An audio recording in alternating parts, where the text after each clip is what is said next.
গল্পকরণে আপনারা শুনছেন হুমায়ুন আহমেদের লেখা গল্প উড়ালপঙ্খী। আজকে তৃতীয় পর্ব। বেকার মানুষদের জন্য সপ্তাহের সবচেয়ে অস্বস্তিকর দিন হলো ছুটির দিন। যারা কাজকর্মে থাকে এই দিনে তাদের মধ্যে ঢিলে ভাব চলে আসে, যেন পায়জামার গিট বেশ খানিকটা আলগা করে দেয়া হলো।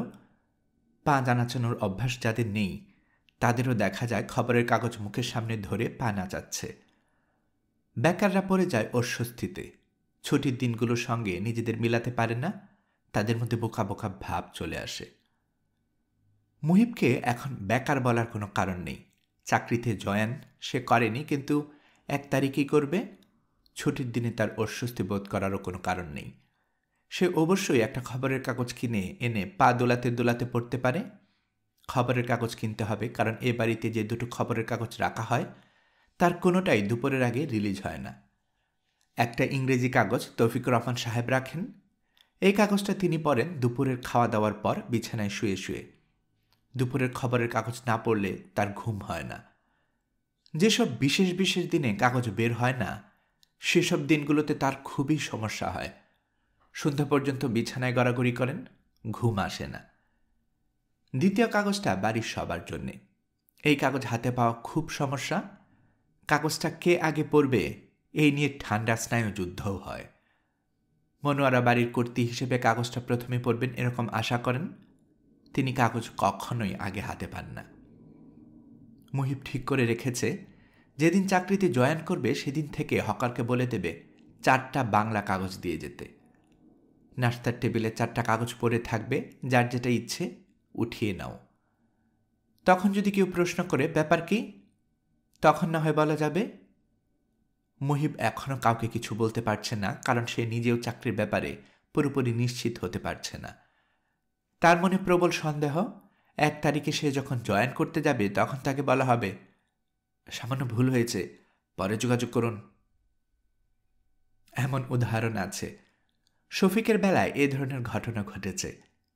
নান্দাইল গার্লস কলেজে ইতিহাসের লেকচারার পোস্টে অ্যাপয়েন্টমেন্ট লেটার পেয়ে সে বিছানা বালিশ নিয়ে জয়েন করতে গেল। কলেজের প্রিন্সিপাল সাহেব তাকে চাটা খাইয়ে আদর আপ্যায়ন করে বললেন, ক্ষুদ্র একটা সমস্যা হয়েছে, মন্ত্রীর সুপারিশে অ্যাডহক ভিত্তিতে একজনকে নিয়ে নেওয়া হয়েছে। আপনি বরং গভর্নিং কমিটির সেক্রেটারি সাহেবের সঙ্গে কথা বলেন। শফিক বলল, ওনার সঙ্গে কথা বলে কি হবে? প্রিন্সিপাল সাহেব বললেন, কিছুই হবে না, মনের শান্তি। মনের শান্তি দিয়ে আমি কি করব? প্রিন্সিপাল সাহেব গম্ভীর গলায় বললেন, সেটাও একটা কথা। চাকরি নিয়ে মুহিবের ভালো রকম দুশ্চিন্তা আছে বলেই সে প্রতি রাতেই চাকরি নিয়ে দুঃস্বপ্নের মতো দেখছে। গত রাতের দুঃস্বপ্ন হলো, সে জয়েন করতে গিয়েছে। ম্যানেজার সাহেব একটা কাগজ বের করে বললেন, এখানে সই করুন। মুহিব বলল, আপনার কলমটা একটু দিন। ম্যানেজার সাহেব চোখ শুরু করে বললেন, কলম ছাড়া চাকরি করতে এসেছেন? এরকম ঘটনা আমার জীবনে ঘটেনি। আপনি শুধু যে কলম ছাড়া চাকরি করতে এসেছেন তা না, লুঙ্গি পরে চলে এসেছেন। খালি পায়ে এসেছেন কি না? পায়ে স্যান্ডেল আছে? মুহিব তাকিয়ে দেখল, সত্যি সত্যি তার পরনের লুঙ্গি। খালি পা, 1 পা কাদায় মাখামাখি। টেনশনে সে ঘেমে গেল। তার বুক ধরফর করতে লাগল। বুক ধরফরানি নিয়ে তার ঘুম ভাঙল। যতই দিন যাচ্ছে ততই মুহিব নিশ্চিত হচ্ছে চাকরি হবে না। দরজায় টুকটুক শব্দ হচ্ছে। মুহিব সাড়া দিল না। সকালবেলাতেই টুকটুকানি ভালো লাগে না। মুহিব, দরজা খোল। মায়ের গলা। মুহিব বিছানা থেকে নামল। ছুটির দিনে সকালবেলায় মাতৃমুখ দর্শন তার জন্য সুখকর ব্যাপার না। তাকে কোথাও যেতে হবে, সম্ভাবনা 90% যে মনোয়ারা তাকে বড় মেয়ের কাছে গোপন চিঠি দিয়ে পাঠাবেন। মনোয়ারা তার বড় মেয়ের সঙ্গে গোপন চিঠি চালাচালি করেন। মুহিব পোস্টম্যান, আজও মনে হয় রানারের ভূমিকা পালন করতে হবে। মুহিব দরজা খুলল। মনোয়ারা চায়ের কাপ হাতে গম্ভীর মুখে দাঁড়িয়ে আছেন। এটা একটা বিস্ময়কর ঘটনা। নে চা খা। হঠাৎ চা? ব্যাপার কি মা? বড় বৌমা তোফাজ্জলের জন্য চা বানিয়ে নিয়ে যাচ্ছিল। আমি বললাম, মুহিবের জন্য 1 কাপ বানাও। শুধু চা দিতে এসেছ নাকি আরো কিছু বলবে? বড় আপার কাছে যেতে হবে? মনোয়ারা ছেলের ঘরে ঢুকতে ঢুকতে বলল, তুই কি ঘটনা কিছু শুনেছিস? কি ঘটনা? গতকাল রাতে তুই বাসায় ছিলি না? না। কোথায় ছিলি? আমার এক বন্ধুর মামার বাসায় ছিলাম। এজন্যই তুই কিছু জানিস না। গতকাল রাতে তোফাজ্জলের টাকা চুরি গেছে। 50,000 টাকার একটা বান্ডিল। ড্রেসিং টেবিলের উপরে টাকাটা ছিল। এত টাকা বাসায় ছিল? ওরা কালার টিভি কিনবে, আলাদা টিভি দেখবে। বৌমার বুদ্ধি। ওই মেয়ে ছেলেটার মাথা খারাপ করে দিচ্ছে। আলাদা টিভি কেনার কি আছে তুই বল? এসব আমার এখন আর ভালো লাগে না। আমি ঠিক করেছি এদের সঙ্গে থাকবো না। থাকবে কোথায়? মনোয়ারা চুপ করে রইলেন। চিন্তা করে বের করে তো কোথায় থাকতে চাও, আমি দিয়ে আসব। মনোয়ারা সরু গলায় বললেন, মাকে কোথাও ফেলে দিয়ে আসার জন্য তুই এত ব্যস্ত কেন? মুহিব বলল, তুমি যেতে চাচ্ছ বলে তোমাকে রেখে আসতে চাচ্ছি। মাতৃ আদেশ পালন করছি। চাটা ভালো হয়েছে, আরেক কাপ চা খাওয়াতে পারবে? মনোয়ারা জবাব দিলেন না, চিন্তিত মুখ করে বসে রইলেন। মুহিব বলল, মা, তোমার কথা শেষ হয়েছে না আরো কিছু বলবে? মনোয়ারা বললেন, তোর এখানে বসে থাকলে কি কোনো সমস্যা আছে? কোনো সমস্যা নেই, সারাদিন বসে থাকো। ফাজিলের মতো কথা বলছিস কি মনে করে? বাংলাদেশের কোনো ছেলেকে দেখেছিস মায়ের সঙ্গে এভাবে কথা বলে? সব রসুনের এক পাছা। তোরা 3 ভাই একরকম। তোদের মধ্যে তুফাজ্জল হচ্ছে হাড়ে গোস্তে বদ। বউয়ের চোখের ইশারায় চলে। এখন হুকুম জারি করেছে, প্রত্যেকের ট্রাঙ্ক সুটকেস খুলে চেক করা হবে। টাকার জন্য চাকর বাকরদের পুটলি চেক করার এক কথা, আর প্রত্যেকের ট্রাঙ্ক সুটকেস চেক করা ভিন্ন কথা। এখন মনে কর তোর বড় চাচার সুটকেস খোলা হলো, ব্যাপারটা তোর বড় চাচার কেমন লাগবে? মুহিব হাই তুলতে তুলতে বলল, যদি বড় চাচার সুটকেস খুলে 50,000 টাকার বান্ডিলটা পাওয়া যায় তাহলে খুবই খারাপ লাগবে। মা শোনো, আমি ঠিক করেছি আবার ঘুমিয়ে পড়ব। ঘুমের দ্বিতীয় অধিবেশন। কাজে চলে যাও এখন। ঘর থেকে বের করে দিচ্ছিস? তোর এত বড় সাহস! নিজের মাকে বলতে পারলি ঘর থেকে এক্ষুনি বের হয়ে যাও? এরকম কঠিন করে বলিনি তো মা, সফটলি বলেছি। মনোয়ারা উঠে দাঁড়ালেন। তার ভঙ্গি দেখে মনে হচ্ছে তিনি এক্ষুনি কেঁদে ফেলবেন। মুহিব বিছানায় শুয়ে পড়তে পড়তে বলল, মা, আমার একটা উপদেশ শোনো। ভাজানের কাছ থেকে তুমি যদি টাকাটা সরিয়ে থাকো তাহলে আমার কাছে পাচার করে দাও। তোমার সুটকেস থেকে টাকাটা বের হলে তুমি বিরাট লজ্জার মধ্যে পড়বে। তুই কি বললি? কি বললি তুই? কি বলেছি তুমি তো শুনেছই।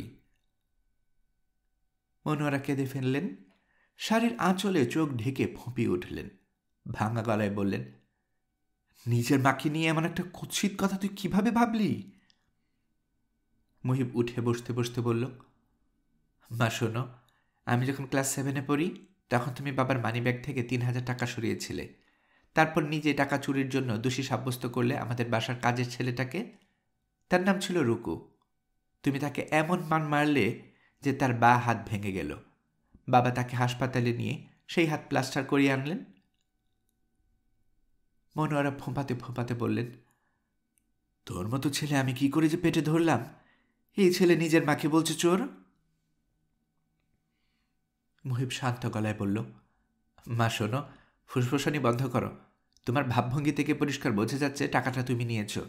বড় ভাবি অবশ্যই তোমাকে সন্দেহ করেছেন বলে বলা হচ্ছে সবার ট্রাঙ্ক সুটকেস চেক করা হবে। তোমার কাছে টাকাটা পাওয়া গেলে খুবই কেলেঙ্কারির ব্যাপার হবে। তুমি এক কাজ করো, টাকাটা এক্ষুনি এনে আমার ড্রয়ারে রাখো। পুরোটাই আছে না কিছু খরচ করে ফেলেছ? মা, ঠিকঠাক জবাব দাও। আমি তোমাকে সাহায্য করতে চাই। পুরো টাকাটা আছে? 500 খরচ করেছি। আমার জন্য 1 কাপ চা নিয়ে এসো, আর বাকি টাকাটা এনে আমার ড্রয়ারে রেখে দাও। মনোয়ারা চোখ মুছে ছেলের ঘর থেকে বের হয়ে গেলেন। ছুটির দিনে সকাল অনেক দেরিতে শুরু হয়। মুহিব সেই হিসেব করে 10:30টার দিকে ঘর থেকে বের হলো। তার কাছে পরিস্থিতি খুবই স্বাভাবিক মনে হচ্ছে। যে টেনশনে মনোয়ারা মুখ শুকনো করে ঘুরে বেড়াচ্ছিল, কোথাও তার ছোঁয়া দেখা গেল না। মুহিবের বড় ভাই তোফাজ্জল খবরের কাগজ হাতে নাস্তার টেবিলে। ছুটির দিন হিসেবে স্পেশাল নাস্তা বানানো হয়েছে। খাসির মাংসের তেহারি। তোফাজ্জলের সামনে প্লেট ভর্তি তেহারি। সে খুবই আগ্রহের সঙ্গে তেহারি খাচ্ছে এবং পত্রিকা পড়ছে। 50,000 টাকার একটা বান্ডিল চুরি হয়েছে, তার ছাপ তোফাজ্জলের মুখে নেই, বরং তাকে আনন্দিত দেখাচ্ছে। মুহিবকে দেখে সে বলল, যুবরাজের খবর কি? মুহিব কিছু বলল না। তোফাজ্জল বলল, চাকরি বাকরি নেই, তোর চেহারা তো চিমসে মেরে যাওয়ার কথা, অথচ যতদিন যাচ্ছে তোর চেহারা খোলতাই হচ্ছে, রহস্যটা কি? এই প্রশ্নের জবাব হলো লজ্জিত ভঙ্গির হাসি। সেই হাসি কেন যে আসছে না। তুই এক কাজ কর, মতিঝিল এলাকায় ঘোরাঘুরি না করে এফডিসি এলাকায় ঘোরাঘুরি কর। কোনো পরিচালকের নজরে পড়লে তোকে ফিল্মে নিয়ে নেবে। আমি কিন্তু ঠাট্টা করছি না, আমি সিরিয়াস। মুহিব ভাইয়ের পাশে বসেছে। সকালবেলায় তৈলাক্ত তেহারি দেখে গা গোলাচ্ছে। বেগুন ভাজা দিয়ে রুটি খেতে ইচ্ছে করছে। ঘরে বেগুন অবশ্যই আছে, 2টা রুটি সেকে দিতে বেশি যন্ত্রণা হবার কথা না। সেই নির্দেশ মুহিব দিতে পারছে না। তোফাজ্জল মুখের উপর থেকে পত্রিকা নামিয়ে বলল, শফিক নামের তোর কোনো বন্ধুবান্ধব আছে? মুহিব বলল, আছে। কমন সেন্স বলে একটা জিনিস যে বাজারে প্রচলিত আছে, তার ব্যাপারে সেটা মনে হলো না। I am so annoyed. কি করেছে? ভোর 6টার সময় টেলিফোন করে তোকে যাচ্ছে। আমি বললাম, জরুরি কিছু? সে বলল, না জরুরি কিছু না। আমি বললাম, জরুরি কিছু না হলে পরে টেলিফোন করো। ছুটির দিনে ভোর 6টায় জরুরি কোনো কারণ ছাড়া টেলিফোন করা অপরাধের মধ্যে পড়ে। সে টেলিফোন রেখে দিয়ে ঠিক 20 মিনিটের মাথায় আবার টেলিফোন করেছে। আমি স্টুপিড বলে গালি দিতে চাচ্ছিলাম, শেষ মুহূর্তে নিজেকে সামলেছি। তুই তোর বন্ধুকে বলে দিস সে যেন কখনো ছুটির দিনে 10টার আগে টেলিফোন না করে। জি আচ্ছা, বলে দেব। তুই আবার আমার কথায় রাগ করছিস না তো? বেকার যুবকরা অতিরিক্ত সেন্টিমেন্টাল হয়। তারা ধরেই নেয় পৃথিবীর সবাই তাদেরকে অপমান করার জন্য ব্যস্ত হয়ে আছে। তুই বরং এক কাজ কর, নাস্তা খেয়ে তোর বন্ধুর সঙ্গে টেলিফোনে কথা বল। ঘটনা কি জান, নিশ্চয়ই কোনো সমস্যা আছে, নয়তো ভোর 6টায় কেউ কাউকে টেলিফোন করে না। মুহিব টিপট থেকে কাপে চা ঢালল। চায়ের কাপ হাতে নিয়ে নিজের ঘরে চলে যাওয়া, বিছানায় পা ছড়িয়ে ছুটির দিনের মতো চা খাওয়া। চা খেতে খেতে এক ফাঁকে অ্যাপয়েন্টমেন্ট লেটারটা পড়া যেতে পারে। বৃষ্টির পানিতে কাগজটা প্রায় গলন্ত অবস্থায় চলে গিয়েছিল, সেটা শুকনো হয়েছে। শক্ত কাগজে পেস্ট করা হয়েছে। একবার লেমিনেট করার চিন্তাও এসেছিল। জীবনের প্রথম চাকরির অ্যাপয়েন্টমেন্ট লেটারটা যত্ন করে রেখে দেয়া হলো। তোফাজ্জল বলল, কিরে তুই উঠে যাচ্ছিস কেন? ঘরে বসে চা খাবো। ঘরে বসে চা খাবার দরকার পড়ল কেন? সিগারেট ধরেছিস? না। মিথ্যে বলার দরকার নেই, ধরলে ধরেছিস। সামান্য সিগারেট নিয়ে মিথ্যা বলা ঠিক না। ছোট মিথ্যা থেকে বড় মিথ্যা হয়। ইংরেজিতে একটা প্রবচন আছে, you start by cutting grass, you end up by killing man. আচ্ছা যা, ঘরে গিয়ে সিগারেট খেতে খেতে আরাম করে চায়ে চুমুক দে। সিগারেট দিয়ে সকালবেলার নাস্তার কোনো তুলনা নেই। 5 বছর আগে সিগারেট ছেড়েছি, এখনও স্মৃতি আছে। কিছুই বলা যায় না, কোনো একদিন সিগারেট ধরে ফেলতে পারি। Maybe today is the day. Muhib ভেবে পাচ্ছে না বড় ভাইজান আজ এত কথা বলছেন কেন। টাকা হারানো শোকে? টেনশনে এক একজন মানুষ এক এক রকম আচরণ করে। মুহিবের মেজো ভাই মুফাজ্জল ঝিম মেরে বিছানায় পড়ে যায়। তার যখন ড্রপ বিট হয় এবং সে বিড়বিড় করে বলে, ও মাই গড, সেভ মি প্লিজ। তার ধারণা তার বেহেস্ত হবে টেনশন ফ্রি একটা জায়গায়। বেহেস্তে তার হুরপরি, সরাবন, তহুরা কিছুই লাগবে না, শুধু শুয়ে থাকার জন্য নরম বিছানা লাগবে। শব্দ হয় না এরকম এসি লাগবে, আর লাগবে টেনশন ফ্রি মন। তোফাজ্জল বারান্দায় তার যমজ 2 মেয়েকে শাস্তি দিতে নিয়ে এসেছে। ক খ দুজনকে মুখোমুখি বসানো হয়েছে। দুজনের গালে কষে থাপ্পড় লাগানো হয়েছে। এরা কেউ কাঁদছে না, দুজন দুজনের দিকে রাগি চোখে তাকিয়ে আছে। এদের এই এক অদ্ভুত ব্যাপার, যে শাস্তি দেয় এরা তার উপর রাগ করে না, এক বোন অন্য বোনের উপর রাগ করে, ফুসফুস করতে থাকে। মুহিব এসে বারান্দায় দাঁড়ালো। তোফাজ্জল ভাইয়ের দিকে তাকিয়ে হুঙ্কার দিয়ে বলল, মুহিব এক কাজ করতো, এই 2 শয়তানির গালে কষে 2 থাপ্পড় দে। মুহিব বলল, কেন? প্রশ্ন করবি না, থাপ্পড় দিতে বলেছি, থাপ্পড় দে বলে নিজে এসে থাপ্পড় দিল। ক উল্টে পড়ে গেল। আবার নিজে নিজে উঠে বসে খ এর দিকে তাকিয়ে ফুঁসফুস করতে লাগল। মুহিব নিজের ঘরে ঢুকে গেল। সব বাবা মারই সন্তান পালনের নিজস্ব টেকনিক আছে। এই টেকনিকে বাধা দেওয়ার দরকার নেই। সংসার তার নিজস্ব গতিতে চলুক।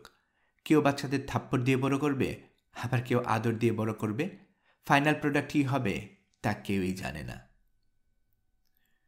মুহিব বিছানায় পা এলিয়ে বসেছে। সারাদিনে সে কি করবে না করবে একটু ভেবে নেওয়ার দরকার। শফিক ভাইয়ের সঙ্গে যোগাযোগ করতে হবে। সিরিয়াস কোনো বিষয় নিশ্চয়ই হয়েছে। সিরিয়াস কিছু না হলে তিনি ভোরবেলা টেলিফোন করার মানুষই না। দলের কেউ কি মারা গেছে? শফিক ভাইয়ের মামার বাড়িতে কি কোনো সমস্যা হয়েছে? পুলিশ এসেছে? পুলিশ তাদের খুঁজছে? পুলিশ বড় ধরনের কোনো সমস্যা করতে পারবে না। মহসিনের মেজো চাচা পুলিশের ডিআইজি, পুরোপুরি 2 নম্বরই মানুষ। পুলিশের লাইনে 2 নম্বরই মানুষের ক্ষমতা থাকে বেশি। মহসিন যদি সত্যি সত্যি কাউকে খুন করে তার ডিআইজি চাচাকে বলে, চাচা খুন করে ফেলেছি, উনি বলবেন, কিছুদিনের জন্য গা ঢাকা দে, ইন্ডিয়া চলে যা, দেখি কি করা যায়। মহসিনের এই ডিআইজি চাচা অতি ধার্মিক মানুষ। একবার হজ করেছেন, 2 বার উমরা করা হয়েছে। নামাজের কারণে কপালে দাগ পড়ে গেছে। তিনি যখন ডিউটিতে যান, আদালির সঙ্গে জানামজ থাকে। তার খাকি শার্টের পকেটে থাকে আকিক পাথরের তসবি। ডিউটিতে ফাঁক পেলে তসবি টানেন। মুহিব একবার মহসিনের সঙ্গে তার মেজো চাচার সঙ্গে দেখা করতে গিয়েছিল। তিনি খুব আদর যত্ন করেছেন। তসবি টানতে টানতে পুলিশের ক্ষমতার অনেক গল্প করেছেন। বুঝলে বাবারা, সব কিছু পুলিশের হাতে। মনে করো বি খুন করেছে সিকে, পুলিশ ইচ্ছে করলে একে খুনের মামলায় ফাঁসিয়ে দিয়ে ঝুলিয়ে দিতে পারে। পুলিশ এমন সব প্যাচ খেলবে যে শেষের দিকে মনে করবে খুন সেই করেছে। সুন্দর না? তাহলে একটা ঘটনা বলি, শোনো। আমি তখন টাঙ্গাইলের এএসপি। মাগরিবের ওয়াক্ত পর্যন্ত তিনি তাদের একের পর এক গল্প বলে গেলেন। তাদের দুজনকে ওনার ইমামতিতে মাগরিবের নামাজ পড়তে হলো। নামাজের শেষে তিনি এত আবেগের সঙ্গে দোয়া পড়লেন যে মুহিবের চোখ ছলছল করতে লাগল। মুহিব? জি ভাবি। মুহিবের বড় ভাবি দরজার পাশ দিয়ে তার অতি বিরক্ত মুখ বের করে বললেন, তোমার টেলিফোন এসেছে, ধরো। যাকে তাকে নাম্বার দিও না তো, সময় অসময় টেলিফোন করে, অতি বিরক্ত লাগে। মুহিব বিছানা থেকে নামতে নামতে বলল, ইলিশ মাছটা পাঠিয়েছিলাম, কেমন ছিল ভাবি? ভালো। টাকাটা পুরোটাই খরচ করেছ? বাঁচিনি কিছু? 1000 টাকা দিয়েছিলাম, পুরোটা তো লাগার কথা না। 100 টাকার মতো বেঁচেছে। যা বাঁচে ফেরত দিও। সবসময় চেয়ে টাকা নিতে হবে কেন? তোমার ভাইয়ের 50,000 টাকা যে চুরি গেছে শুনেছ? জি। তোমার ভাই বলেছে সবার বাক্স টাক্স চেক করা হবে। আমি না করেছি, সে শুনছে না।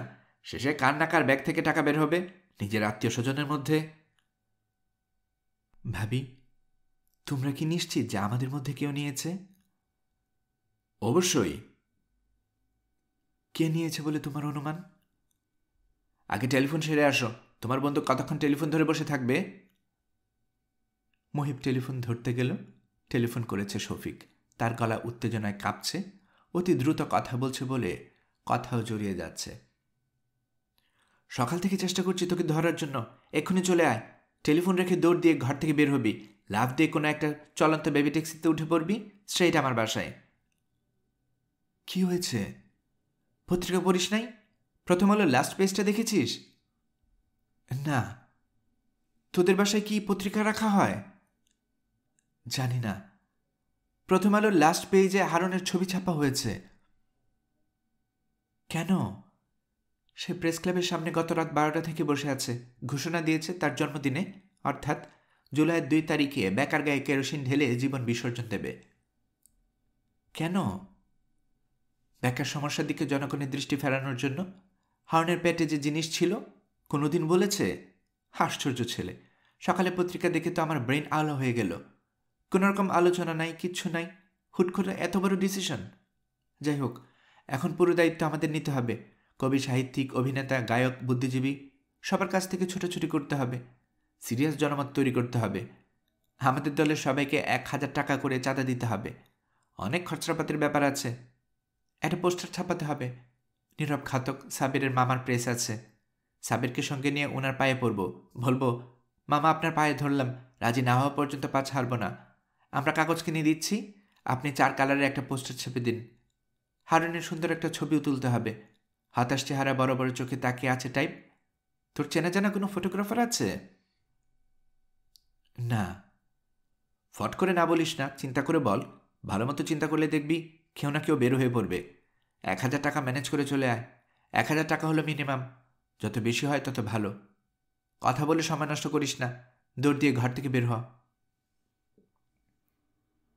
টাকার জন্য মহিব মনোয়ারার কাছে গেল। তিনি অবাক হয়ে বললেন, তোর কত টাকা লাগবে বললি? 5,000। এত টাকা দিয়ে তুই কি করবি? আমার এক বন্ধুর চিকিৎসার জন্য দরকার, সে মারা যাচ্ছে। তোর কি মাথা টাথা খারাপ হয়ে গেছে? বন্ধুর চিকিৎসার জন্য 5,000 টাকা? টাকা এত সস্তা হয়ে গেছে? মা প্লিজ ব্যবস্থা করো, এখন ধার হিসেবে নিচ্ছি, পাই পয়সা হিসাব করে টাকা ফেরত দেব। আমি টাকা কোথায় পাবো? ভাইয়ের ভান্ডিলটা থেকে দাও। তুমি তো মাত্র 500 খরচ করেছ, বাকিটা তো আছে, এবং এই টাকাটা ভাইজানকে ফেরত দিতে হবে। কোনোই কাজে লাগবে না, মাঝখান থেকে আমার বন্ধুর জীবন রক্ষা হয়। মনোয়ারা ক্ষিপ্ত গলায় বললেন, তোর এত বড় সাহস! তুই তো মানুষ না, তুই জানোয়ার। নিজের মাকে চোর বলছিস? তোর স্থান দুজকে হবে না। চুরি করেছ বলেই তো বলেছি। তুমি স্বীকারও করেছ, না স্বীকার করলে বেনিফিট অফ ডাউট দেয়া যেত। চুপ হারামজাদা। মা, একটা কিছু ব্যবস্থা করো। 5,000 না পারো 4,000, 4,000 না পারো 3। তুই আমার সামনে থেকে যা, জীবনে আর আমার সামনে পড়বি না। আমি বাকি জীবন তোর মুখ দেখতে চাই না। মা শোনো, বড় ভাবির সঙ্গে আমার কথা হয়েছে, ওনার ভাবভঙ্গি সুবিধার না। মনে হয় সুটকেস ট্রাঙ্ক সত্যি সত্যি খোলা হবে। তুমি অবশ্যই আমার ড্রয়ারে রেখে দিও, আগে মান সম্মানটা বাঁচুক। আমার সামনে থেকে যা, কোনোদিন আর আমার সামনে পড়বি না, কোনোদিন না। আমি বাকি জীবনে তোর মুখ দেখতে চাই না।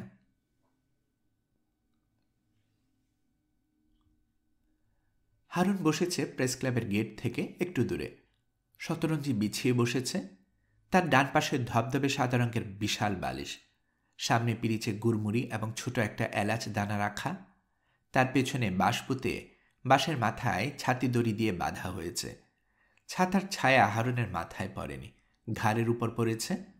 হারুনের পেছনে নীল রঙের প্লাস্টিক চেয়ার। শফিক চেয়ারগুলো 2 দিনের জন্য ডেকোরেটরের দোকান থেকে ভাড়া করে এনেছে। চেয়ারগুলো গোল করে বসানো, সেখানে শফিকের বন্ধুরা গম্ভীর ভঙ্গিতে বসা আছে। একটা বাচ্চা চাওয়ালাকে খবর দিয়ে আনা হয়েছে, তার সঙ্গে কন্ট্রাক্ট, সারাদিন সে শফিকের দলকে চা খাওয়াবে। বাইরে চা বিক্রি করতে পারবে না, বিনিময়ে চায়ের দাম তো পাবেই, এক্সট্রা 50 টাকা পাবে। চাওয়ালার নাম যতু। যতু অত্যন্ত আনন্দের সঙ্গে প্রস্তাবে রাজি হয়েছে। সে নিজেকে দলের অংশ হিসেবে ভাবছে, যেন সে এখন বিরাট জাতীয় কর্মকাণ্ডের অংশ, গুরুত্বপূর্ণ সদস্য। শফিক তার দল নিয়ে চেয়ারে গোল হয়ে বসেছে। তাদের সবার হাতে চায়ের কাপ। তারা মাথা নিচু করে অতি গুরুত্বপূর্ণ কিছু সিদ্ধান্ত নেবার ব্যাপারে একমত হবার চেষ্টা করছে। কোনো ইস্যুতেই কেউ একমত হতে পারছে না। সবারই মেজাজ খারাপ হচ্ছে। হারুনের সামনে একটা পোস্টার লাগানো হবে, এই বিষয়ে সবাই একমত। পোস্টারের লেখা তৈয়ব লিখেছে, লেখাটার বিষয়েও সবাই একমত। তৈয়ব ইংরেজি সাহিত্যের ছাত্র, আর 3টা ছোট গল্প পত্রিকা ছাপা হয়েছে। সে খারাপ লিখবে না, লেখাটা ভালো হয়েছে। সমস্যা হলো পোস্টারে হাতে লেখা হবে না কম্পিউটারে কম্পোজ করে সেটা দেওয়া হবে, সেটা নিয়ে। একদল বলছে হাতে লেখা উচিত, হাতে লেখার মধ্যে একটা পার্সোনাল টাচ থাকে, ব্যাপারটা রিয়েলিস্টিকও হবে। বেকার মানুষ কম্পিউটার কম্পোজের টাকা কোথায় পাবে? আরেক দলের ধারণা কম্পিউটার কম্পোজ হওয়া উচিত, পোস্টারে একটা থাকবে না, কয়েকটা থাকবে। হাতে লেখা পোস্টারের চেয়ে কম্পিউটার কম্পোজ ভালো, হার্ড ফ্যাক্ট গোটা গোটা অক্ষরে লেখা থাকবে, কোনো ক্যালিওগ্রাফি না, বাস্তব সত্য। লেখাটা হলো, আমার নাম হারুন, হারুনুর রশিদ। না, আমি বাগদাদের খলিফা হারুনুর রশিদ না, আমি বেকার হারুন। গত 5 বছর অনেক চেষ্টা করেও কোনো ব্যবস্থা করতে পারছি না। জীবনের প্রতি তীব্র ঘৃণা জন্মে গেছে। আমি প্রতিবাদ হিসেবে গায়ে আগুন জেলে আত্মহতি দেবার সিদ্ধান্ত নিয়েছি। আমার মৃত্যুতে কারোই কিছু যাবে আসবে না, তাহলে কাজটা কেন করছি? প্রতিবাদ জানানোর জন্যে করছি। এদেশের মানুষদের বেকার সমস্যার ভয়াবহতার দিকে দৃষ্টি ফেরানোর জন্য করছি। হয়তো একটা প্রাণের বিনিময়ে হলেও সবাইকে একটা খবর পৌঁছাতে পারবো। আমার মতো হাজার হাজার যুবকের অবস্থার দিকে একটু নজর দিন, একটু ভাবুন। আত্মাহুতির তারিখ 2 জুলাই রাত 12টা 1 মিনিট। আপনার যদি কাজ না থাকে চলে আসুন প্রেস ক্লাবের সামনে। আত্মাহুতির সময়টা নিয়েও মতভেদ তৈরি হয়েছে। একদল বলছে রাত 12টা 1 মিনিট ভালো সময় না, মধ্যরাত, একটা দিনের শেষ আর একটা দিনের শুরু। আরেক দল বলছে রাত 12টা 1 মিনিটের ঘটনা ঘটলে পত্রিকায় নিউজ ধরানো যাবে না, পত্রিকার নিউজ ধরাতে হলে সন্ধ্যা 6টার মধ্যে কার্য সমাধা করতে হবে। এক পর্যায়ে শফিক মহাক্ষিপ্ত হয়ে বলল, আমার ধারণা তোদের সবার মাথা খারাপ হয়ে গেছে। হারুনকে তো আমরা সত্যি সত্যি আগুনে পড়তে দেব না। কাজে রাত 12টা 1 মিনিটও যা, রাত 3টাও তা। তারা এমনভাবে কথা বলছিস যেন সত্যি সত্যি সে গায়ে ঢেনে আগুন দেবে। আমরা কাজটা করেছি মিডিয়া অ্যাটেনশনের জন্যে। কাজে রাত 12টা 1 মিনিটই ফাইনাল। এ বিষয়ে আর কথা হবে না। এখন মূল বিষয়ে চলে আয়। আমরা হারুনের পাশে কেরোসিনের টিন, দেশলাই এসব রাখবো কি না? তৈয়ব বলল, না, এতে ব্যাপারটা হাস্যকর হয়ে যাবে। মনে হবে আমরা ড্রামা তৈরি করার চেষ্টা করছি। শফিক বলল, ড্রামা তো করতেই হবে। পাবলিসিটির জন্য ড্রামা দরকার। যারা হারুনকে দেখতে আসবে তার ধাক্কার মতো খাবে। যে আগুন দিয়ে নিজেকে পোড়াতে চাচ্ছে সে শুধু মুখে কথা বলছে না, 1 টিন কেরোসিন পর্যন্ত কিনে এনেছে। আলোচনা, হইচই, তর্ক বিতর্ক, কোনো কিছুতেই হারুনের মন নেই। সে মোটামুটি মূর্তির মতোই বসে আছে। তাকে সিগারেট দেওয়া হয়েছিল, সে বলছে না। মহসিন বলেছে, সিগারেট খেতে সমস্যা কোথায়? তুই তো অনশন করছিস না, আগুন দিয়ে নিজেকে পুড়িয়ে কয়লা বানিয়ে ফেলবি। সেই ঘটনা যখন ঘটার তখন ঘটবেই। ঘটনা ঘটার আগে তুই তো তোর ইচ্ছা মতো খাওয়া দাওয়া করবি। চা দিয়ে একটা সিগারেট খা। না। তুই আমাদের সঙ্গে রেগে রেগে কথা বলছিস কেন? আমরা কি করলাম? হারুন চুপ করে আছে। মহসিন বলল, তোর কি জ্বর টন নাকি? চোখ লাল। তারও কোনো জবাব নেই। হারুনের ব্যাপারটা বোঝা যাচ্ছে না। এমন কি ঘটনা ঘটল যে গায়ে আগুন জ্বালিয়ে দিতে হবে? কোনো মেয়ের সঙ্গে প্রেম ফ্রেম থাকলে চিত্ত তরল থাকে, হঠাৎ হঠাৎ উদ্ভট কিছু করতে ইচ্ছে করে। হারুনের এরকম কিছুও নেই। বিয়েও করে নিজে, বেকার স্বামীকে নিয়ে স্ত্রী ঘ্যান জ্ঞান প্যান প্যান করছে। তার সঙ্গে যুক্ত হচ্ছে শ্বশুরবাড়ির জ্ঞানী লোকজন। বেকারদের দলে হারুনের অবস্থা ভালো। সে তার নিজের বাড়িতে থাকে, তার আলাদা ঘর আছে। হারুনের বাবা retired SP, my dear type মানুষ। হারুনের কোনো বন্ধুবান্ধব বাড়িতে উপস্থিত হলে তিনি সরু চোখ করে তাকান না, বরং হাসি মুখে বলেন, হেসো এসো, বলো দেখি কী খবর। ইয়াং ম্যানদের দেখলেই শরীর কেমন যেন ইয়াং ভাব চলে আসে। বৃদ্ধদের এই কারণেই সবচেয়ে বেশি সময় কাটানো উচিত তরুণদের সঙ্গে। সেটা কখনো হয়ে ওঠে না। তরুণরা বৃদ্ধ পছন্দ করে না। বেকার তরুণদের মধ্যে হারুন হয়তোবা অতি অল্প কিছু ভাগ্যবানদের একজন, যার জন্মদিন পালন করা হয়। আত্মীয় স্বজনরা বাড়িতে গিজগিজ করতে থাকে। বাইরের বাবুর্চি এসে মোরগ পোলাও রান্না করে। হারুনের বাবা অত্যন্ত আনন্দিত ভঙ্গিতে ইস্ত্রি করা পাঞ্জাবি গায়ে দিয়ে ঘোরাঘুরি করেন। সুযোগ পেলেই ছোটবেলায় হারুন কেমন ছিল, কি করত, খুবই আগ্রহের সঙ্গে সেই গল্প করেন। হারুনকে নিয়ে আমি একটা ছড়া বানিয়েছিলাম। ছড়াটা বললে খেপে যেত, কান্নাকাটি, ভাত খাওয়া বন্ধ টাইপ খেপা, অথচ খুবই নির্দোষ ছড়া। হারুন, ঘাট ধরে মারুন, চর থাপ্পর কিল ও ঘুষি, মার খেলে হারুন খুশি। প্রতি জন্মদিনে এই ছড়াটা আমি একবার করে বলি এবং তার রিঅ্যাকশন লক্ষ্য করি। 8 বছর পর্যন্ত সে কাঁদত। 8 বছর থেকে 12 বছর পর্যন্ত রেগে যেত, আমাকে মারতে আসত। 12-র পর থেকে বিরক্ত হওয়া শুরু করেছে। এ ধরনের পারিবারিক অবস্থার একটা ছেলে হঠাৎ একদিন বলবে গায়ে আগুন জ্বালিয়ে দেব, তা হয় না। কোথাও কোনো একটা সমস্যা হয়েছে। সমস্যাটা বোঝা যাচ্ছে না। মুহিবের দায়িত্ব পড়েছে শো বিজনেসের লোকজনের সঙ্গে যোগাযোগ করা। তারা যেন একবার এসে 1 মিনিটের জন্য হলেও হারুনকে দেখে যায়, বিবৃতি দেন, আমরা পাশে আছি, হারুনের জন্য আমাদের সহানুভূতি আছে। মুহিবের হাতে বিশাল একটা তালিকা ধরিয়ে দেওয়া হয়েছে। সেখানে ফিল্মের লোক আছে, নাটকের লোক আছে, গানের শিল্পীরাও আছে। এদের মধ্যে মুহিব চেনে মাত্র 4 জনকে। নোরাকে চেনে, সেই গায়িকা এবং তার যথেষ্টই নামডাক আছে।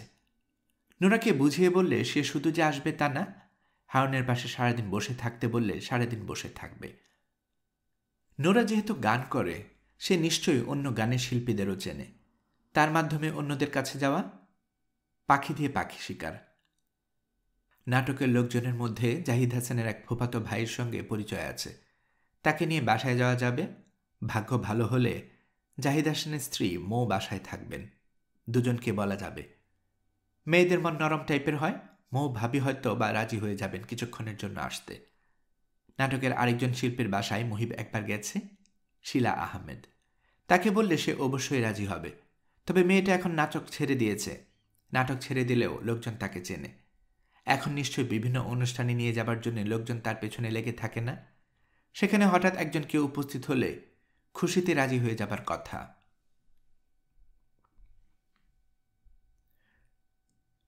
একটা গাড়ির ব্যবস্থা রাখতে হবে।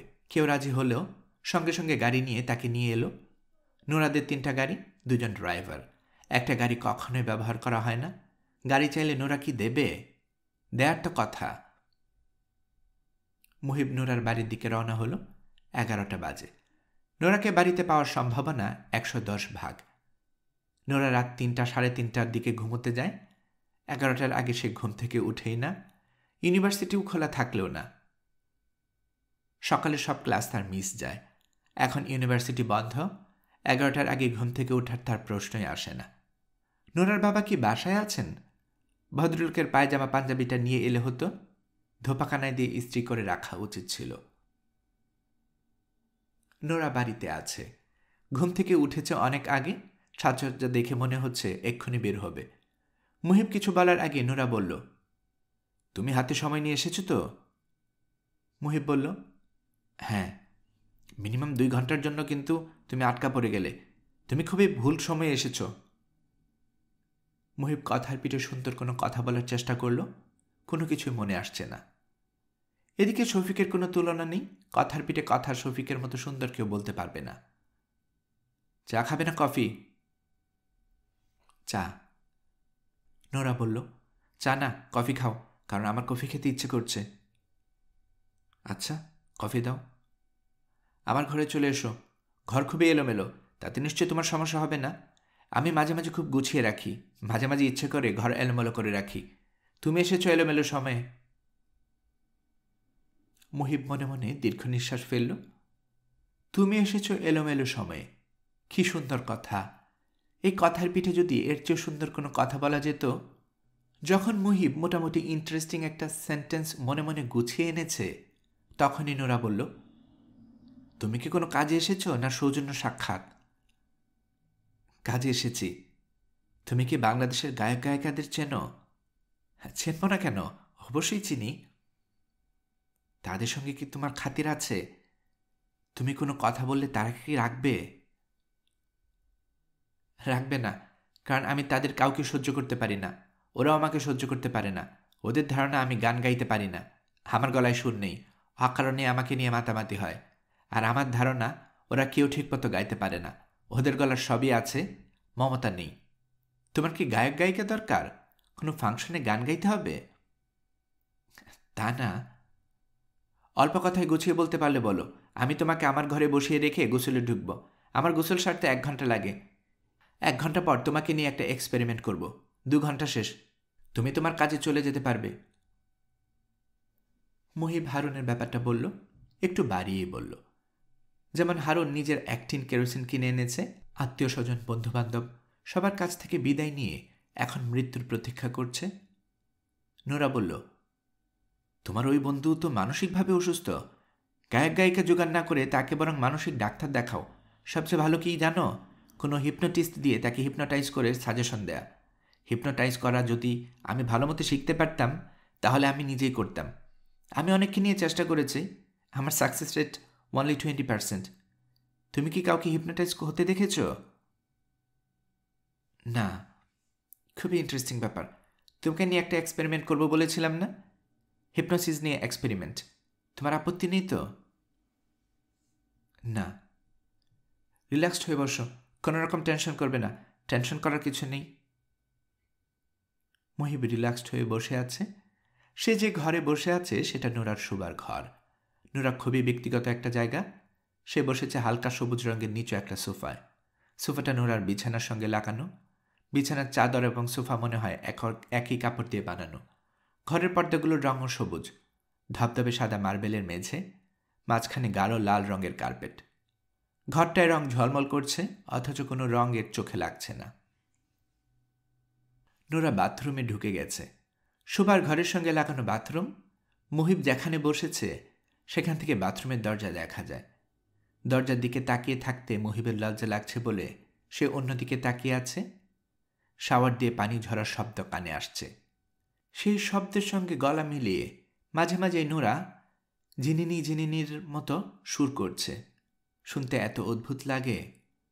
বাথরুমের ভেতর থেকে সে মাঝে মাঝে মুহিবের সঙ্গে কথা বলছে। কথাগুলো শোনাচ্ছে অদ্ভুত। মনে হচ্ছে অনেক দূর থেকে অন্য কেউ কথা বলছে। একা একা বোর হচ্ছ? না, আমার ঘরে অনেক ম্যাগাজিন আছে। যে কোনো একটা ম্যাগাজিন নিয়ে পাতা উল্টাও, সময় কেটে যাবে। দরকার নেই। সময় কাটাবার খুব ভালো বুদ্ধি কি জানো?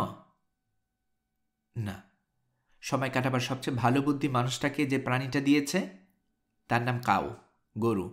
জানো ব্যাপারটা? না। গরু কি করে? জাবর কাটে।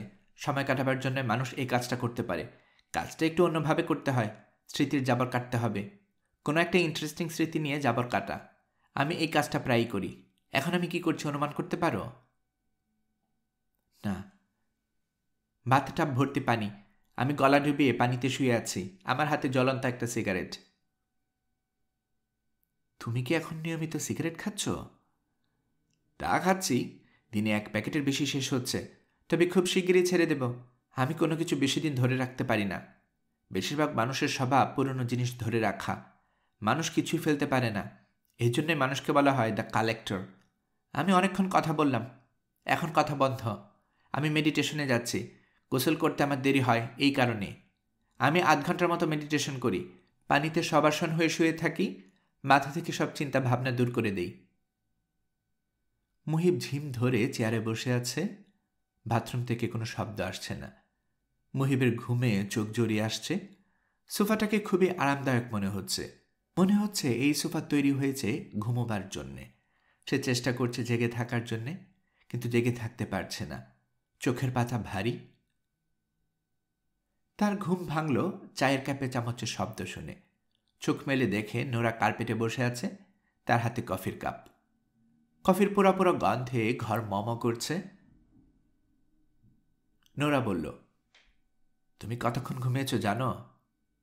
মুহিব বলল, না। আমি বাথরুম থেকে বের হয়ে দেখি তুমি ঘুমাচ্ছ। কাজেই তোমাকে আর জাগাইনি। তুমি 43 মিনিট ধরে ঘুমাচ্ছ। গভীর ঘুম। সরি। সরি কেন? সরি বলার মতো কোনো কাণ্ড তুমি করনি। তবে আমার পরিকল্পনাটা নষ্ট করে দিয়েছ। তোমার উপর আজ কোনো হিপনোটাইজ প্রক্রিয়া চালানো যাবে না। যে মানুষ গভীর ঘুম থেকে জেগে উঠেছে তাকে হিপনোটাইজ করা যায় না। আরেকদিন হাতে সময় নিয়ে চলে এসো। কবে আসবো? যে কোনো দিন। সন্ধ্যার পরে এসো। আজ সন্ধ্যায় আসবো? আজ না, আজ আমি বাড়িতে থাকবো না। মুহিব মুগ্ধ হয়ে তাকিয়ে আছে। এমাত্র গোসল করার কারণেই হোক বা যে কোনো কারণেই হোক, কি সুন্দর যে মেয়েটাকে লাগছে। হালকা গোলাপি রঙের একটা টাওয়েল দিয়ে নোরা মাথার চুল ঢেকে রেখেছে। টাওয়েলটাকে মনে হচ্ছে নোরার শরীরের অংশ। নোরা কফির কাপে চুমুক দিতে দিতে বলল, তোমার ভাবভঙ্গি দেখে মনে হচ্ছে তুমি আবারও ঘুমিয়ে পড়ছ। তোমার চোখ ছোট হয়ে আসছে। দয়া করে এখন বিদায় হও। গাড়ি নিয়ে যাও। তুমি যেখানে যেতে চাও গাড়ি তোমাকে নিয়ে যাবে। সত্যি সত্যি মুহিবের ঘুম পাচ্ছে। তার কোথাও যেতে ইচ্ছে করছে না। সোফাতে হেলান দিয়ে এই ঘরেই ঘুমিয়ে পড়তে ইচ্ছে করছে। মুহিব অনেক কষ্টে উঠে দাঁড়ালো। নোরা বলল, তোমার যে বন্ধু ডেথ উইশ করেছে, আমি আজ দিনের মধ্যে যে কোনো এক সময় তাকে গিয়ে দেখে আসব। মুহিব বলল, আমি কি তোমার গাড়িটা আজ সারাদিন আমার সঙ্গে রাখতে পারি? পারো, আমি ড্রাইভারকে বলে দিচ্ছি। মুহিব মুগ্ধ চোখে নোরার দিকে তাকিয়ে আছে। যে লাল কার্পেটের উপর নোরা বসে আছে সেই কার্পেটটাকেও মুহিবের এখন নোরার শরীরের অংশ বলে মনে হচ্ছে। এরকম হচ্ছে কেন? হারুন কুণ্ডলি পাকিয়ে শুয়ে আছে। বাঁশের আগা থেকে ছাতা নামিয়ে তার মুখের উপর ধরা হয়েছে রোদ আটকাবার জন্যে। চাওয়ালা যতু মিয়া হারুনের মাথার চুলে বিলি করে দিচ্ছে। হারুনের পায়ের কাছে কেরোসিনের টিন এবং টিনের পাশে পিরিচে 4টা দেয়াশলাই। কেরোসিনের টিন এবং দেয়াশলাইয়ের মহাত্ম কেউ বুঝতে পারছে না, কারণ পোস্টার এখনও লাগানো হয়নি। তারপরেও পথচারীদের কেউ কেউ কৌতূহলী হয়ে তাকে দেখছে। হারুনের কাছ থেকে 10-12 গজ দূরে গাছের ছায়ায় শফিক একা বসে সিগারেট টানছে। তার মুখ দেখে বোঝা যাচ্ছে মেজাজ খুবই খারাপ। মুহিব শফিকের দিকে এগিয়ে গেল। শফিক বলল, হতির কাণ্ডজ্ঞান দেখেছিস? 2:30 বাজে কোনো খোঁজ খবর নেই, খাওয়া দাওয়া তো দূরের কথা। মুহিব বলল, এখনো খাননি? শফিক রাগী গলায় বলল, খাবো কিভাবে? 5 স্টার থেকে খাওয়া আসবে। পকেটে শেষ সম্বল 60 টাকা ছিল, 1 প্যাকেট বেনসন কিনে ফেলেছি। তুই খেয়েছিস? মুহিব বলল, না। শফিকের রাগ সঙ্গে সঙ্গে পড়ে গেল। মুহিব বলল, আমি আপনাদের জন্য খাবার নিয়ে আসি। কোত্থেকে আনবি? আমার চেনে একটা রেস্টুরেন্ট আছে। বাকি দেয়? হ্যাঁ, দেয়। তাহলে এক কাজ কর, 8-10 জনের মতো খাবার নিয়ে আয়। পরে দেখা যাবে সবাই এক এক করে উদয় হচ্ছে, কেউ খেয়ে আসেনি। হারুনের জন্য 1 বাটি স্যুপ আনতে পারবি? ওর তো জ্বর এসেছে, ভালো জ্বর। একটা থার্মোমিটারও নিয়ে আসিস। সঙ্গে ভাঙতি টাকা পয়সা আছে? আছে। 2 টাকার বাদাম কিনে দিয়ে যা। বাদাম খেয়ে আগে খিদাটা নষ্ট করি। নারী বুড়ি হজম হয়ে গেছে, এখন পেটে চামড়া হজম হওয়া শুরু হয়েছে। মুহিব গরম সিঙ্গারা এবং ডালপুরি কিনে আনলো, সঙ্গে তেঁতুলের চাটনি, পেঁয়াজ কাটা, কাঁচামরিচ। সিঙ্গারা এত গরম যে জিভ পড়ে যাওয়ার মতো অবস্থা। শফিক আনন্দিত গলায় বলল, এত কিছু আনার তো দরকার ছিল না। চট করে কিছু মুখে দিয়ে কাজে বের হয়ে যা। 1 সেকেন্ডও সময় নষ্ট করা যাবে না। বিভিন্ন জায়গায় যে যাবি, রিক্সা ভাড়া আছে? আমার সঙ্গে গাড়ি আছে। গাড়ি আছে মানে? কার গাড়ি? গান করেন যে নুরা, ওনার গাড়ি। বলিস কি? গাড়ি ম্যানেজ করলে কিভাবে? হারুনের ব্যাপারটা বললাম, বিভিন্ন জায়গায় যেতে হবে, এসব শুনে শফিক আনন্দিত গলায় বলল, ভালো ম্যানেজ করেছিস তো। উনি আসবেন না? বলেছেন আসবেন। কবে আসবেন? আজই আসার কথা। বলিস কি? পাবলিক অপিনিয়ন তো দেখে এখনই তৈরি হওয়া শুরু হয়েছে। নোরার মতো গায়িকাকে দেখতে আসা সহজ ব্যাপার না। একজন স্টিল ফটোগ্রাফার সার্বক্ষণিক থাকা দরকার। সেলিব্রিটি কেউ আসলো, ঝপঝপ ছবি। তোর বাসায় ক্যামেরা আছে না? বড় ভাইজানের আছে, কিন্তু দেবে না। চেষ্টা করতে তো ক্ষতি নেই। চেষ্টা না করে যদি বলে ফেলিস দেবে না, তাহলে হবে কিভাবে? সব কাজ বাদ দিয়ে বাসায় যা, তোর ভাইকে বুঝিয়ে ভাজিয়ে ক্যামেরা নিয়ে চলে আয়। নোরা ম্যাডাম যদি সত্যি আসেন, তাহলে অবশ্যই ছবি তুলতে হবে। ওনার সঙ্গে তোর পরিচয় কেমন? সামান্য পরিচয়। সামান্য পরিচয় খাবলাখাবলি করে বড় করতে হবে। কখন কি কাজে লাগে কিছুই বলা যায় না। ও ভালো কথা, তোকে বলতে ভুলে গেছি, আমার মামার বাড়ির ত্রিসীমানায় যাবি না। ওই এলাকা আমাদের গ্রুপ মেম্বার সবার জন্য আউট অফ বাউন্ড। তোর জন্য বিশেষ করে আউট অফ বাউন্ড। মুহিব অবাক হয়ে বলল, কেন? শফিক বিরক্ত হয়ে বলল, সবাই মিলে নির্দোষ একটা মানুষকে সিঁড়ি দিয়ে ন্যাংটো করে দৌড় দেয়াবি, আর তার কনসিকোয়েন্স চিন্তা করবি না? ঘটনা কি হয়েছে বলেন। থানায় কেস হয়েছে? কেস করলে তো কোনো ব্যাপারই ছিল না। কেস টেস কিছু না। আর্য সাহেবের ব্রেন ওই ঘটনার পর শর্ট সার্কিট হয়ে গেছে, কাউকে চিনতে পারছে না। ভ্যাবলার মতো তাকিয়ে থাকেন। আর্য সাহেবের এক মেয়ে আছে, যতদূর জানি যুথি নাম। ওই মেয়ে তোকে পাগলের মতো খুঁজছে। আমাকে খুঁজছে কেন? তোকে তো খুঁজবে। তুই ওই আর্য সাহেবের বাড়ি থেকে বের করে নিয়ে এলি, নিজের নামও বলে এসেছিস। এইসব ক্ষেত্রে সবসময় ফলস নাম দিতে হয়। যাই হোক, এত দুশ্চিন্তা করার কিছু নেই। সামান্য কাপড় খোলাতেই যে পাগল হয়ে গেছে, তার মধ্যে পাগলামি আগে থেকেই ছিল। 2 দিন পর আপনা আপনি পাগল হতো। এখন দোষ পড়েছে আমাদের ঘাড়ে। দাঁড়িয়ে থেকে সময় নষ্ট করিস না, ক্যামেরা আনার ব্যবস্থা কর। বাড়ির ভেতরের দিকে উঠোনে ক এবং খ পা ঝুলিয়ে বসে আছে। দুজনের মুখেই অসম্ভব গম্ভীর। মুহিবকে ঢুকতে দেখে দুজনেই একসঙ্গে মুখ তুলে তাকালো এবং মাথা দুলিয়ে দুলিয়ে হাসতে লাগল। লক্ষণ মোটেই ভালো না। এই দুই বোন যখন একসঙ্গে কারো দিকে তাকিয়ে হাসে তখন বুঝতে হবে তার কোনো খারাপ খবর আছে। মুহিব বলল, তোদের খবর কি রে? দুজন একসঙ্গে বলল, ভালো। বিকেলের মার খেয়েছিস? দুজনেই একসঙ্গে হ্যাঁ সূচক মাথা নাড়ল। তাদের মুখের হাসি মুছে গেল না। বাড়ির পরিস্থিতি অস্বাভাবিক একটা মুহিব বুঝতে পারছে। মুহিবের মন বলছে 50,000 টাকার ঘটনার কোনো একটা ক্লাইম্যাক্সে পৌঁছেছে। মুহিব বলল, মা কই জানিস? ক বলল, চলে গেছে।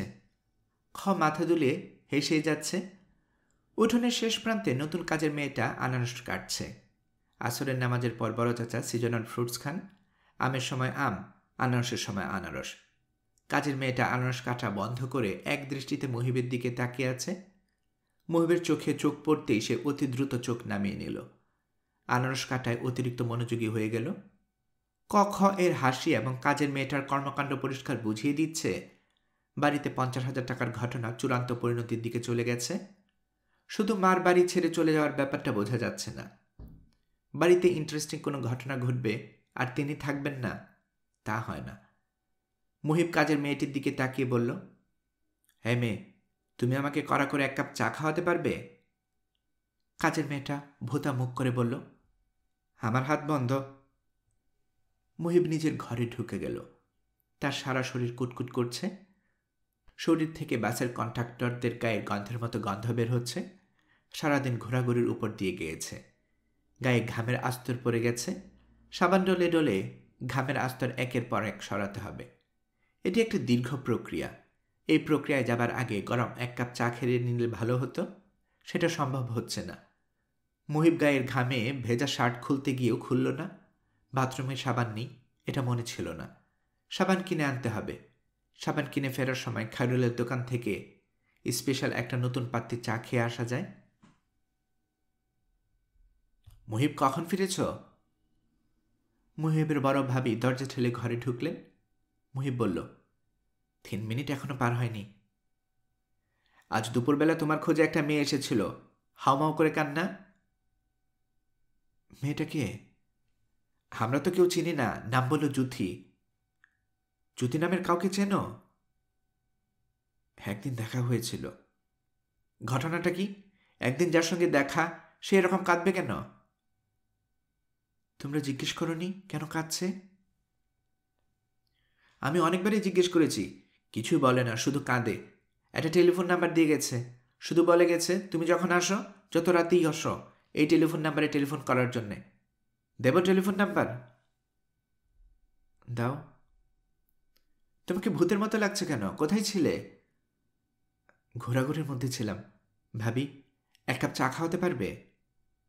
কেন পারবো না, চা পাঠিয়ে দিচ্ছি। তোমার কাছে ফ্রেশ গায়ে মাখা সাবান আছে? থাকার তো কথা, আমি চা এবং সাবান পাঠিয়ে দিচ্ছি। ভাবি, থ্যাংক ইউ। আমি আমার জীবনের দীর্ঘতম গোসলটা আজ সারব, দ্য লংগেস্ট বাথ। গোসল সেরে বড় চাচার সঙ্গে দেখা করো, উনি তোমাকে খুঁজছিলেন। কোনো বিশেষ ঘটনা? তা তো জানি না। মুহিব বড় চাচার সামনে বসে আছে। তিনি খবরের কাগজ পড়ছিলেন। হাতের ইশারায় মুহিবকে বসে থাকতে বলেছেন। সে বসে আছে। আজকালকার খবরের কাগজে এত মন দিয়ে পড়ার কিছু থাকে না। তৌফিকুর রহমান সাহেবের অনেক বিরক্তির অভ্যাসের মধ্যে এটি একটি। কথা বলার জন্য কাউকে ডেকে পাঠিয়ে সামনে বসিয়ে রাখবেন, অন্য কোনো অর্থহীন কাজে ব্যস্ত হয়ে পড়বেন। সেই কাজ দীর্ঘ হতেই থাকবে, কিছুতেই আর শেষ হবে না। মুহিব। জি। তোমার বিষয়ে একটা অপ্রিয় সিদ্ধান্ত আমরা নিয়েছি, বাধ্য হয়ে নিতে হয়েছে। শেক্সপিয়রের কথায় বলি, I have to be cruel only to be kind. কি সিদ্ধান্ত? তুমি এই বাড়িতে আর বাস করবে না, অন্য কোথাও থাকবে, হোটেলে কিংবা কোনো বন্ধুর বাড়িতে কিংবা রেল স্টেশনে। জি আচ্ছা। জানতে চাচ্ছ না কেন? বুঝতে পারছি, মনে হচ্ছে চুরি সংক্রান্ত কিছু। বড় ভাইজানের টাকাটা বোধহয় আমার ঘরে পাওয়া গেছে। তৌফিকুর রহমান ইজি চেয়ারে সোজা হয়ে বসতে বসতে বিস্মিত গলায় বললেন, আমি অবাক হচ্ছি, তুমি খুবই স্বাভাবিক আচরণ করছো। তোমার মধ্যে অপমান বোধ, গ্লানিবোধ কিছুই দেখছি না। মুহিব বলল, একটু আগে গোসল করেছে তো চাচা, আমাকে ফ্রেশ লাগছে। চেহারার এই জন্যই হয়তো গ্লানিবোধ, অপরাধবোধ এসব জিনিসের ছাপ পড়ছে না। তোমার সঙ্গে আমার কথা শেষ, এখন তুমি যাও। যদি সম্ভব হয় তুমি তোমার মায়ের সঙ্গে দেখা করবে। সেই বেচারি মনে খুব কষ্ট পেয়েছে, কান্নাকাটি করছিল। তোমার মুখ দেখতে হবে, এই ভয়ে সে বাড়ি ছেড়ে চলে গেছে। মুহিব উঠে দাঁড়াতে দাঁড়াতে বলল, আপনি যে ছাগলের লাদির মতো বড়িগুলো খাওয়াচ্ছিলেন, সেগুলোকে খেয়ে যাব না বন্ধ করে দেব? তৌফিকুর রহমান কোনো জবাব দিলেন না, মুখের সামনে খবরের কাগজ ধরলেন। রাত 10টার দিকে মুহিব একটা সুটকেস, একটা হ্যান্ডব্যাগ নিয়ে খায়রুল মিয়ার ফ্ল্যাট বাড়িতে উঠে গেল। খায়রুল মিয়া আনন্দের সীমা রইল না। তার ভাবভঙ্গি দেখে মনে হচ্ছে সে কি করবে ভেবে উঠতে পারছে না। সে তার হাসির মতো ফেসফেসে গলায় বলল, ভাইজান, এখন থেকে এ বাড়ি আপনার, আপনার বাড়ি, বুঝছেন কি বলছি? আপনার বাড়ি। যদি মনে করেন আমাকে লাথি দিয়ে বের করে দিবেন, কোনো অসুবিধা নাই, আমার পাছায় লাথি দিবেন। মুহিব বলল, ঠিক আছে, প্রয়োজনে দেব। রাতে খানা কি খাবেন বলেন? রাতে কিছু খাবো না, শরীর ভালো লাগছে না। কাল সকালে আমি চাকরিতে জয়েন করব। আমার টাই দরকার, টাই জোগাড় করে দেবেন, পারবেন? হ্যাঁ, আমি পারবো না? কি বলেন আপনি? আপনি কি বললেন? আপনার টাই কয়টা দরকার, কি কালার? মুহিব জবাব দিল না। খায়রুল আগ্রহের সঙ্গে বলল, ভাইজান, আপনি চাকরি পেয়েছেন? মুহিব জবাব দিল না। খায়রুলের সকল প্রশ্নের জবাব দিতে তার ভালো লাগে না। কোনো এক বিচিত্র কারণে ক্লান্তিতে তার চোখ বন্ধ হয়ে আসছে। তাকে প্রেস ক্লাবের সামনে অবশ্যই যেতে হবে। হারুনের অবস্থা কি দেখে আসা দরকার। গল্পকরণে এতক্ষণ আপনারা শুনছিলেন হুমায়ুন আহমেদের লেখা গল্প উড়ালপঙ্খী। উড়ালপঙ্খীর 3য় পর্ব আমি এখানেই শেষ করছি। আমি নিয়মিতভাবে গল্প পাঠ করে আপনাদেরকে শোনাচ্ছি। গল্প পাঠ ভালো লেগে থাকলে আমার এই গল্পটি আপনার বন্ধুবান্ধব, প্রিয়জন সবার কাছে শেয়ার করবেন। তাতে করে তারা এই গল্পটি শোনার সুযোগ পাবে। আপনারা ভালো থাকবেন সেই প্রত্যাশায় এখানেই বিদায় নিচ্ছি।